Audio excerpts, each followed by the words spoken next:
हम देश के पहले विश्व स्तरीय सुविधाओं वाले रानी कमलापति रेलवे स्टेशन पर हैं और आपको बताएंगे कि जो रानी कमलापति रेलवे स्टेशन जिसको कुछ दिनों पहले तक हबीबगंज रेलवे स्टेशन के नाम से जाना जाता था, वो अब रानी कमलापति रेलवे स्टेशन हो गया है।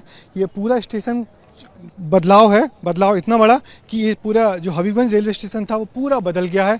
नाम बदला है, सुविधाएं बदली हैं और ये जो रानी कमलापति के नाम पे इस स्टेशन का नाम रखा गया है उसको लेके भी बड़ा विवाद होता रहा, मगर बड़ी बात वही है जो नरेंद्र मोदी जी ने यहाँ इसका लोकार्पण किया और कहा कि ये वो रेलवे स्टेशन है जिससे भारतीय इतिहास का गौरव भी जुड़ गया है। रेलवे स्टेशन बदल गया है, रेलवे स्टेशन का नाम बदल गया है। रानी कमलापति की तस्वीर आप देख सकते हैं। रानी कमलापति यहाँ पे अंतिम गौण रानी नहीं है और जिन्होंने अपने 18 वर्षीय पुत्र की समीक्षिका के रूप में गिन्नौरगढ़ का यहाँ रानी थी और उन्होंने दोस्त मोहम्मद खान की मदद के बाद जब उस व्यक्ति ने उनके साथ दुर्व्यवहार करना चाहा तो उनके बेटे ने एक लड़ाई लड़ी और वो उन्होंने जल समाधि ली, वीरगति को प्राप्त की। पर एक गौण रानी थी और भोपाल की आखिरी सरकार का जो दावा है कि हिंदू रानी थी, मगर ये तो एक इतिहास की बात है। और बीजेपी सरकार ने पहले इस स्टेशन का नाम बदलने की बात हो रही थी कि इसको अटल बिहारी वाजपेयी स्टेशन किया जाए, मगर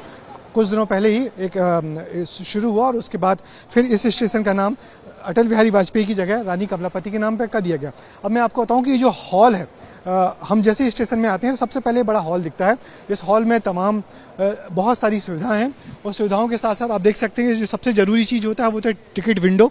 तो यहाँ पर एक जो टिकट विंडो हैं वो यहाँ पर हैं और इस स्टेशन की सबसे खास बात यह है कि यहाँ पर यात्रियों के आने और जाने में किसी प्रकार का कोई टकराव नहीं होगा और जाने के लिए इस हॉल से ही सारे यात्री अपने अपने संबंधित प्लेटफॉर्म पर जा पाएंगे। मगर जाने के लिए आमतौर पर ऊपर जाने के लिए यहाँ पर आपको सीढ़ियाँ भी हैं और सीढ़ियों के साथ साथ एस्केलेटर्स भी हैं और आप जब इस एस्केलेटर्स पे जाएंगे तो ये सारे एस्केलेटर्स आपको एक ऊपर जो बड़ा हॉल है जिसको एयर कॉनकॉन कहा गया है उस हॉल पे ले जाएंगे और उस हॉल से फिर सारे जो प्लेटफॉर्म्स हैं वहाँ पे आप जा पाएंगे।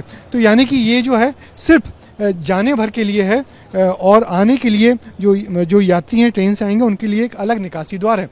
और जब आप इस पहली मंजिल पे आते हैं तो इस पहली मंजिल पे आपको एक तो सबसे पहले कैफेटेरिया मिलेगा।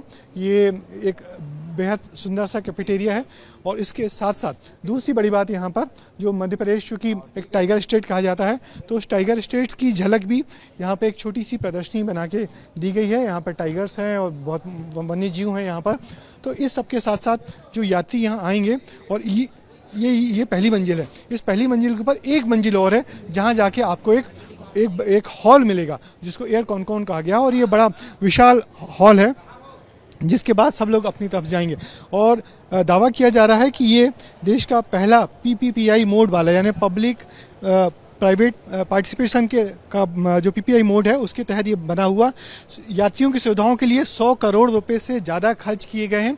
और इस रेलवे स्टेशन के आसपास 4 बड़े प्लॉट हैं जिनमें अलग अलग चीज़ें बनेंगी, होटल्स बनेंगी, हॉस्पिटल्स बनेंगे, शॉपिंग मॉल बनेंगे और शॉपिंग मॉल के बाद फिर हम इस जगह पे आते हैं।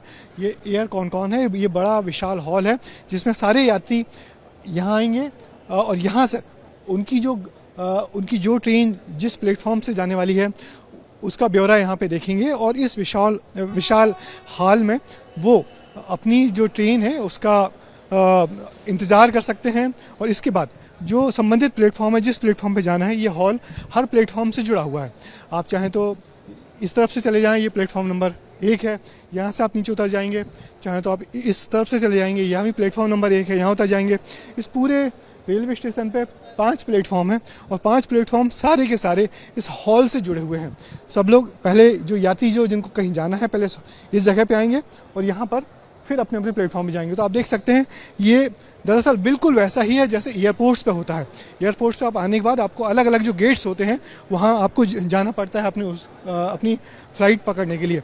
और एक अच्छी बात यहाँ पर जो है वो ये है कि एक अच्छी बात यहाँ जो सबसे अच्छी है कि ये पूरा जो व्यू है वो पूरा व्यू आप यहाँ पर पूरा देख सकते हैं। नीचे जो रेलवे प्लेटफॉर्म्स हैं या जो रेलवे ट्रैक हैं उन रेलवे ट्रैक्स पे कहाँ किस तरीके से जो गाड़ी आ रही है, आप अपना उनका ब्यौरा, आप उनकी जानकारी ले सकते हैं और उनको देख भी सकते हैं। बिल्कुल वैसा ही नज़ारा है जैसे कि एयरपोर्ट पर होता है।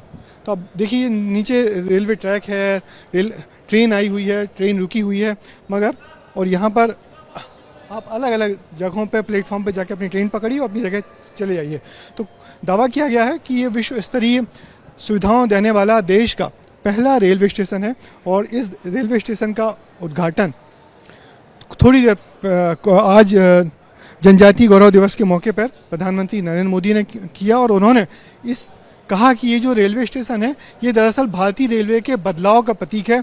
ऐसे ही बदलाव आने वाले दिनों में जो और रेलवे स्टेशन है उनमें किए जाएंगे और ये भारतीय रेलवे का बदलता हुआ चेहरा है। आने वाले दिनों में भारतीय रेल कुछ ऐसा ही होगा। भारतीय रेलवे के जो प्लेटफॉर्म है, जो यात्रियों की सुविधाओं के लिए की जो तैयारियां की जा रही हैं, बिल्कुल वैसी होंगी। और इस बड़े मौके पर मुख्यमंत्री तो थे ही, प्रधानमंत्री के साथ रेल मंत्री भी आए थे और उन्होंने सबसे वायदा किया है कि आने वाले दिनों में ऐसे ही बदलाव और रेलवे स्टेशन पे भी किए जाएंगे। मगर कुल मिला के एक बड़ा बदलाव है। ये जो इस पूरा जो इतना बड़ा प्रोजेक्ट है, 100 करोड़ रुपए खर्च किए हुए हैं यात्रियों की सुविधाओं के लिए।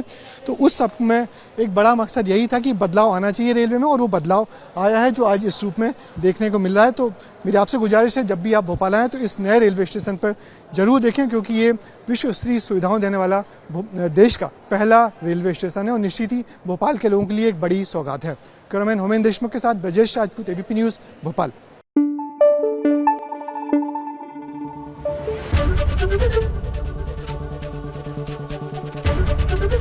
एबीपी न्यूज आपको रखे आगे।